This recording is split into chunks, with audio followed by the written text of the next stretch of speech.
বিসমিল্লাহির রহমানির রহিম। আসসালামু আলাইকুম আপুরা। আজকে আমি আমড়ার আচার বানাবো। অনেক ঝামেলার কারণে আমড়ার আচার বানাইতে চান না। আমি খুব সহজে অল্প উপকরণ দিয়ে আজকে আমড়ার আচার বানাবো। এখন আমি এই আমড়াগুলো ভালো করে আমড়ার খোসাগুলো ছাড়িয়ে নিয়ে আসবো, ছিলে নেব। দেখেন আপুরা, ছিলকাগুলো আমি ছিলে পরিষ্কার করে নিয়ে আসতেছি। এই যে আমি আমড়াগুলো ছিলকা ছাড়িয়ে পরিষ্কার করে নিয়ে আসছি। আর একটা আমড়ার এই যে আমি চারাদিকে একটু ফেলে দিয়েছি, মানে হালকা হালকা এখান দিয়ে একটু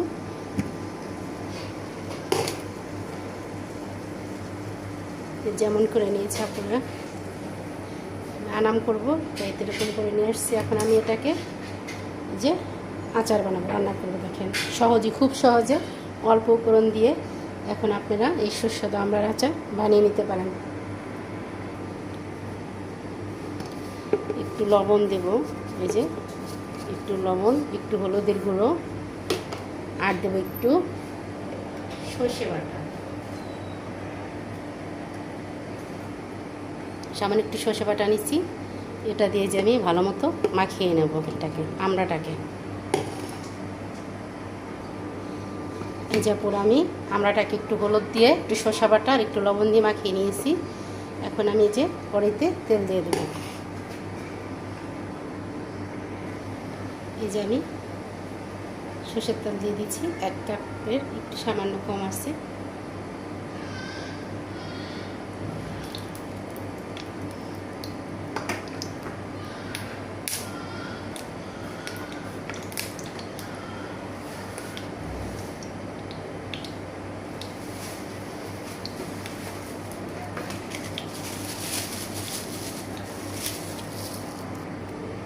এখানে আমি 4টা আস্ত শুকনো মরিচ দিয়ে দেবো।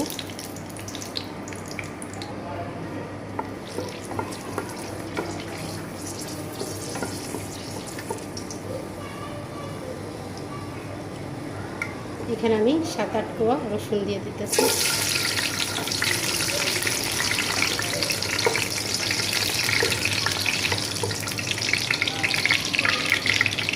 পাঁচফোড়ন,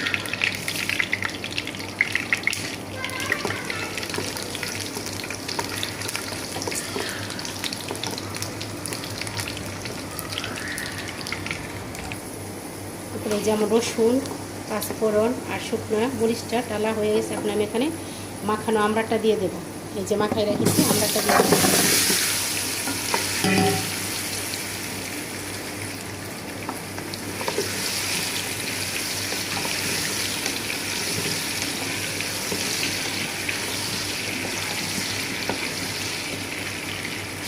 আমড়াটাকে আমি ভালো করে ভেজে নেব।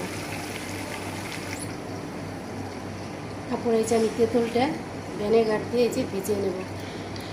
আমি এখানে কোনো পানি ব্যবহার করব না, এই ভিনেগার দিয়ে তেঁতুলটা ভিজিয়ে নেব। আর আমি এই সর্ষেটা বেটেও নিয়েছি ভিনেগার দিয়ে।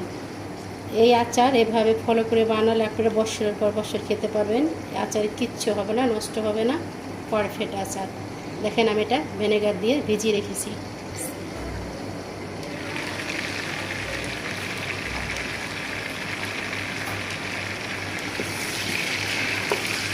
আমি তেল এভাবে ঢেকে আমড়াটাকে ভালো মতো সেদ্ধ করে নেব। যদি আমড়াটা এভাবে সেদ্ধ করে না নেন তাহলে গুড় বা চিনি যেটা দিয়েই করেন আমড়া সেদ্ধ হবে না। এটার জন্য এইভাবেই আস্তে কম হিটে ঢেকে আমড়াটা সেদ্ধ করতে হবে।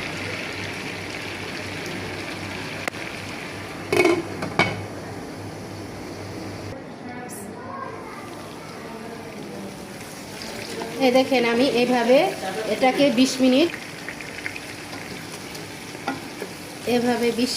ভালো করে লো হিটে সেদ্ধ করে নিলে আমড়াটা খুব সুন্দর। দেখেন সেদ্ধ হয়ে গেছে, মাশাআল্লাহ। সেদ্ধ হওয়ার পরে যদি আপনি চিনি গুড় যেটাই দেন সমস্যা হবে না, কিন্তু আমরা সেদ্ধ না করে চিনি গুড় দিলে পরে আমড়াটা সেদ্ধ হইতে চায় না, মিষ্টি না। এখন আমি গুড় দিয়ে দেবো। আমি গুড় দিয়ে আচার দিয়ে বানাবো, আমি গুড় দিয়ে দেবো।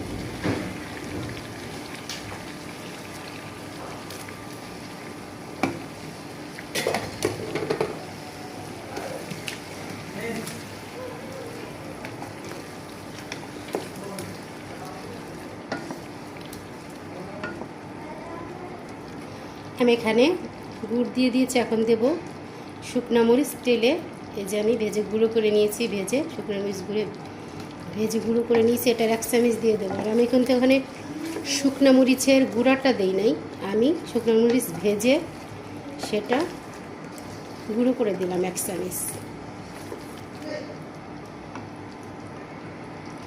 এখন যে তেঁতুলটা আমি ভিজে রেখেছিলাম ভিনেগার দিয়ে, সেটা দিয়ে দেবো। আমি এখানে একটু পানি ইউজ করবো না, এই যে আমি এটা দিয়ে দেবো।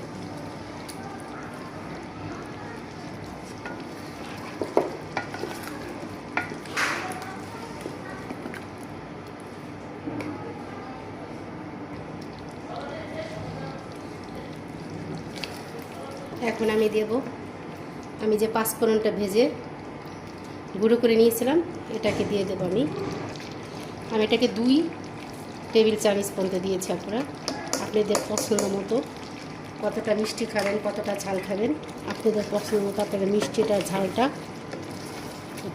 অ্যাড করতে পারেন।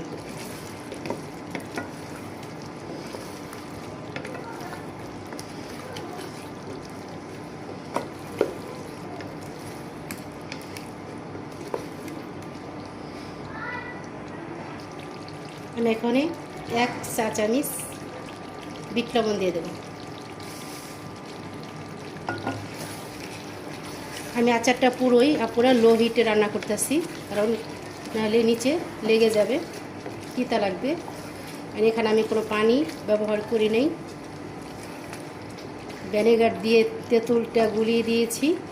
আর সরিষা বাটাটাও আমি ভিনেগার দিয়ে করেছি, ভিনেগার দিয়ে। এখানে লাস্টে আমি সামান্য আর 1 চামচ ভিনেগার দিয়ে দেবো। অনেকে সিল্কাও বলেন, সিল্কা। এই যে আমি সামান্য একটু দিয়ে দেবো।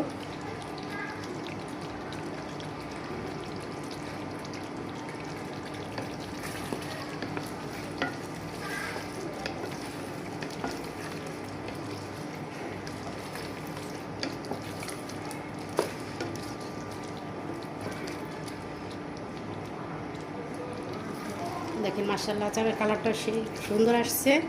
আর আচারটা এত মজা, পুরা একবার এইভাবে ট্রাই করে দেখেন। আমি যেভাবে রান্না করেছি পুরো এভাবে আমার মতো করে স্টেপ টু স্টেপ এভাবে করে রান্না করে দেখেন। আচারটা এত মজা, আর সারা 1 বছর থাকলেও আপনার আচার নষ্ট হবে না।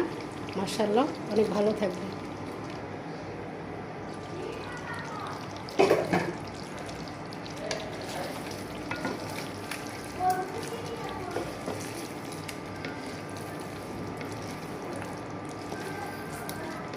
আমার আচারটা হয়ে গেছে, দেখেন।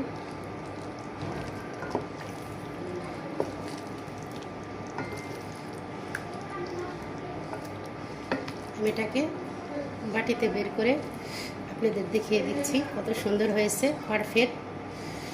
অল্প উপকরণে সহজেই আমড়ার আচার।